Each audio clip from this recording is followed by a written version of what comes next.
Satreskrim Polres Bojonegoro berhasil mengamankan sebuah mobil bak terbuka yang kedapatan membawa 48 jerigen berisi 1.400 liter solar tanpa disertai identitas pengiriman. Solar tersebut diambil dari sebuah SPBU di Cepu, Jawa Tengah yang rencananya akan dikirim sebuah industri pengeboran minyak dan akan digunakan sebagai bahan bakar truk tangki pengangkut crude oil.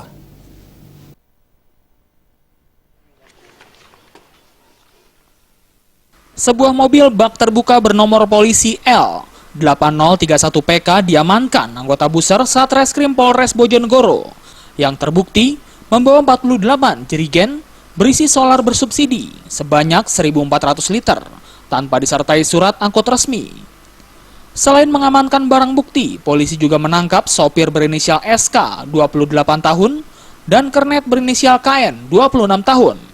Yang keduanya merupakan warga desa Kuniran, Kecamatan Purwosari, Bojonegoro. Keduanya ditangkap saat melintas di Jalan Raya Padangan, Bojonegoro. Menurut AKBP Henry Fuser, selaku Kapolres Bojonegoro, menurut pengakuan sopir truk, ribuan liter solar bersubsidi tersebut diambil dari SPBU di Kecamatan Mentul, Cepu, Jawa Tengah. Solar bersubsidi tersebut rencananya akan dibawa ke sebuah perusahaan pengeboran minyak untuk digunakan sebagai bahan bakar truk tangki yang mengangkut crude oil. Selain itu, polisi juga mengamankan tersangka lain yang berinisial BI, 34 tahun, warga desa Kuniran, Kecamatan Purwosari, Bojonegoro. Ia diduga menjadi otak aksi kriminal tersebut. BI sengaja menyuruh sopir dan kernet untuk mengambil BBM di SPBU Kecamatan Mentul, Cepu.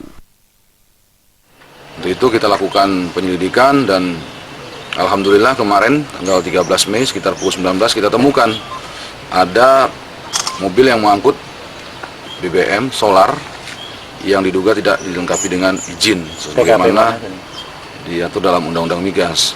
Nah, informasi yang kita dapat dari hasil penyelidikan ini berasal dari salah satu SPBU dan akan dikirim ke eksplorasi di Tambarjo. Saat ini polisi masih mengembangkan kasus tersebut. Ketiga pelaku saat ini telah ditetapkan sebagai tersangka.